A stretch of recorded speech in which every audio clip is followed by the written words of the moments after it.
But in the meantime, though, believe it or not, more than 400 Gauteng police have pending criminal cases against them. And these include murder, attempted murder and kidnapping. Also included there are corruption as well as helping prisoners to escape. Now, the DA is calling for the national government to do a complete overhaul of SAPS to combat corruption. For more on this, we're joined by DA Member of Gauteng Legislature. That's Michael Shackleton. Michael, good to have you and good morning to you. I mean, to say that I am shocked, perplexed and quite worried about these stats. It's just me being humble here. Members of the SAPS have pending cases, some of them including kidnapping, and we've seen those numbers skyrocketing, at least just that particular incident and the crime stats. But it's quite concerning when members of the SAPS are part of those alleged to also be in the wrong here.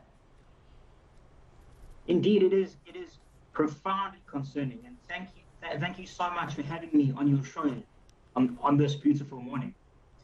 In fact, it is 459 officers that have cases opened against them across Gauteng.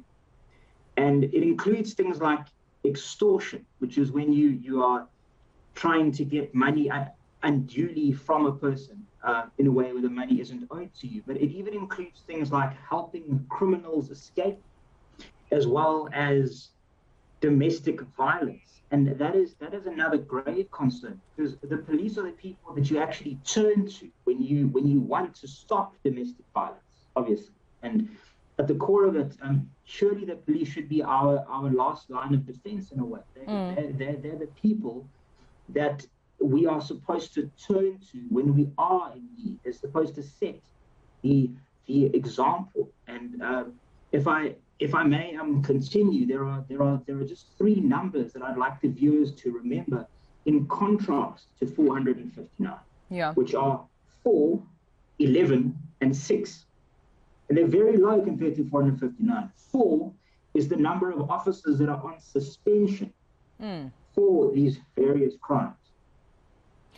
Michael, your audio is a bit problematic at the point, so we'll try and keep this as short as possible. And I'm very sad because it's an important conversation. I would like to hear your perspective on this. But I mean, this was revealed by the Gauteng community MEC Faith Mazibuko, obviously also responding to you as the DA. But when it comes to police stations, which are the most problematic police stations did you find in your response? It was certainly indicated that Sakane and also Hekput are two of the most problematic for crimes committed there. Police have even been shown to be stealing vehicles themselves. But I know that my audio is a bit bad, but I'm just trying to speak a bit louder because I really wanted the viewers to know that out of these 459, only 4 have been suspended.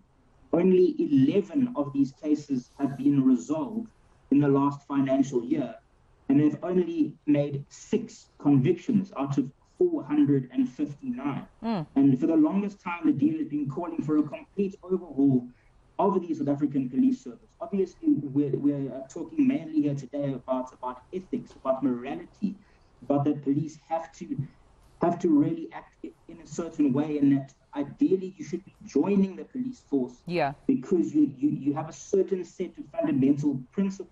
But even aside from all of that, IPID, which is the independent body that's meant to deal with police brutality, it is under-resourced year on year. It's gotten to such a bad state that even when they resolve only a few cases in 1 year, they regard that as a great success.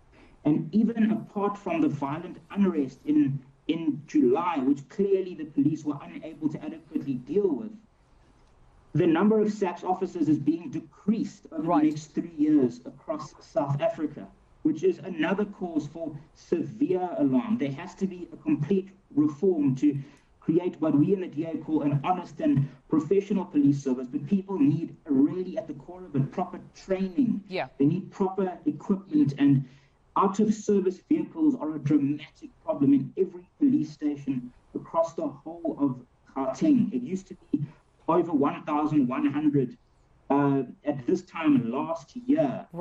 It doubled in about April this year. And it's because everything in SAPS has been centralized. And station commanders can't even hire and fire their own people. And I know I'm going down another track, but it's just to let you know that really from every level within SAPS. We need fundamental reform, and people have to be joining SAPS because they believe in what they're doing, because they're to protect the people of our country and of Gauteng. All right, well, we have to leave it there. I appreciate you speaking to us this morning. Michael Shackleton, from the DA. Thank you so much for your time this morning. Quite concerning.